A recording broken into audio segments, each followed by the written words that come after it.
tous et toutes, c'est Marie-Amélie de Nutrition et Bien-être. Un peu enrhumée comme vous pouvez le constater, mais je tenais vraiment à vous faire une petite vidéo. Ça faisait quand même un petit moment que je n'avais plus enregistré. Alors, aujourd'hui, j'aimerais vous parler des féculents. Doit-on avoir peur des féculents? Doit-on avoir peur de manger des féculents? Est-ce qu'ils font systématiquement grossir? Quelles idées on peut avoir autour de cela? Alors d'abord, qu'est-ce que les féculents? Alors les féculents, c'est une famille d'aliments. C'est plus un nom commun qu'un nom réellement scientifique. Alors, qu'est-ce qu'il y a derrière le terme féculent? Eh bien, il y a toutes les denrées qui sont amidonnées ou glucidiques. Donc, vous y retrouvez le pain blanc ou gris, les pâtes blanches ou grises, le riz, le quinoa, tous les types de céréales différentes.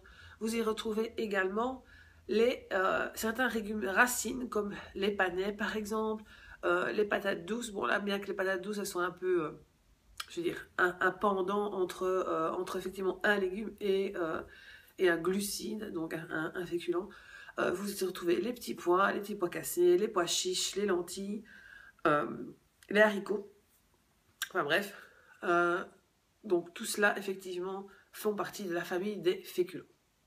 Alors, pourquoi entend vraiment tout et son contraire par rapport aux féculents? Parce que les féculents, ce sont des glucides. Alors, vous savez, donc via la série de vidéos que j'ai fait sur les glucides, que effectivement, il va pouvoir quand même faire un peu attention à quel type de glucides on mange, en quelle quantité et effectivement à quel moment peut-être de la journée on les mange. Alors, premier conseil, quand on parle de manger des féculents, ne diabolisez pas les féculents. Il va falloir effectivement distinguer les bons féculents des féculents à complètement éviter de son assiette.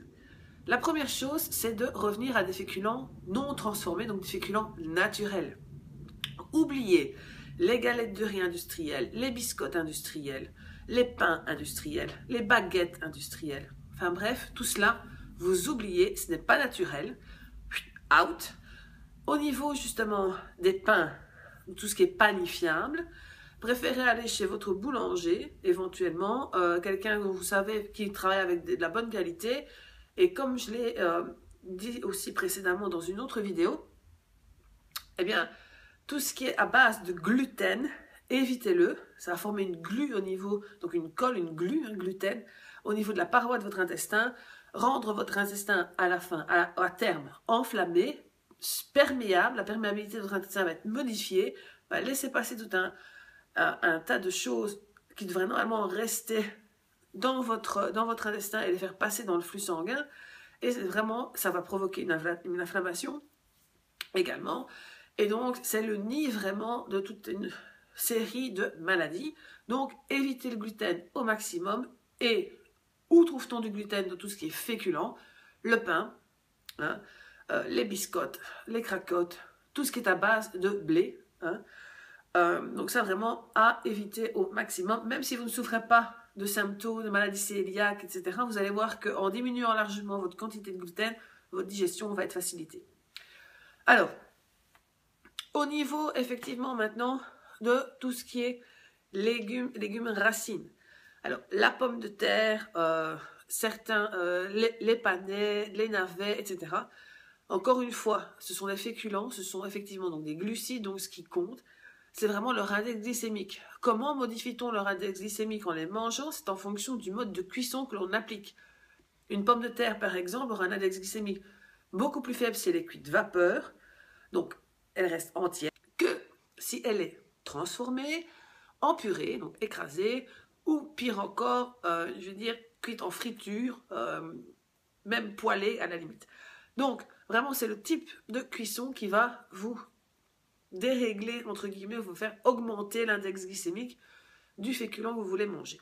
Alors, quand effectivement vous voulez manger des féculents, alors il ne faut pas éliminer complètement les féculents de votre alimentation, à moins qu'effectivement vous constatiez que vous digérez mieux, vous vous sentez mieux, en plus en énergie, si vous les supprimez. Lorsque vous voulez faire une perte de poids, il faut toujours au moins garder une cuillère de féculents dans l'assiette. Pourquoi? Parce que les féculents ont l'avantage de maintenir une certaine satiété. Et donc, va vous éviter de éventuellement craquer sur d'autres petites fantaisies en dehors de vos repas qui sont absolument tout à fait inutiles. Alors, ça va également vous empêcher, si vous continuez à manger des bons féculents, donc des féculents naturels, avec une méthode de cuisson douce, donc la vapeur, éventuellement le four, mais en les écrasant pas, ça va effectivement vous permettre de maintenir dans le corps un certain taux de glucides nécessaire à son bon fonctionnement sans avoir l'effet délétère de la glycémie qui fait le yo-yo, d'un index glycémique qui monte et de vous provoquer des hypoglycémies réactionnelles. Alors, maintenant, si vous voulez perdre du poids, on entend très souvent dire qu'il faut supprimer les glucides quand on veut perdre du poids. Alors, oui et non. Pour moi, si vous voulez perdre du poids de manière efficace, vous devez complètement réinventer votre alimentation, complètement vous ouvrir des portes sur d'autres moyens de consommation. On l'a déjà vu dans différentes vidéos. Ce n'est pas un régime, j'ai horreur de ça. C'est vraiment un rééquilibrage alimentaire qui va devoir être établi définitivement pour que vous puissiez tenir à vie. Et donc, si vous voulez perdre du poids, effectivement, si vous ne mangez pas de féculents le soir, ça va vous permettre d'accélérer cette perte de poids. Maintenant, c'est en supprimant les féculents le soir, et quand j'ai supprimé les féculents, c'est ne plus manger rien du tout, même pas une ou deux cuillères à soupe. Vous pouvez alors perturber votre sommeil, éventuellement, moins bien dormir. Si c'est le cas, réintroduisez ne fût-ce qu'une cuillère à soupe de féculents dans votre assiette, et vous verrez, ça ne changera pas grand-chose dans votre perte de poids. Donc, au niveau de la cuisson, effectivement, de ces féculents, j'ai déjà abordé. Mais par contre, si vous voulez manger des féculents sous forme de lentilles, de pois chiches, d'haricots, etc., faites-les tremper. Faites-les tremper une nuit avant. Ça va permettre, donc ce sont des grains endormants, ça va permettre de vous débarrasser de l'acide phytique qui est un antinutriment.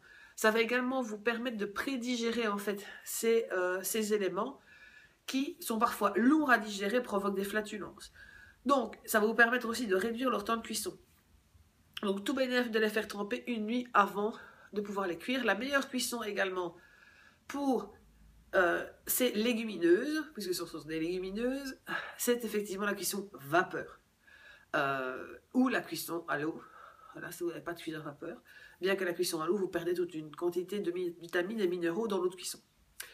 Donc ça, c'est vraiment aussi important à noter. Maintenant, si vous constatez en mangeant des légumineuses que vous avez des crampes au niveau de l'intestin, que vous avez des ballonnements, que vous avez des gaz également, bien ça veut dire que votre corps ne les supporte pas. Donc, supprimez-les pendant un moment.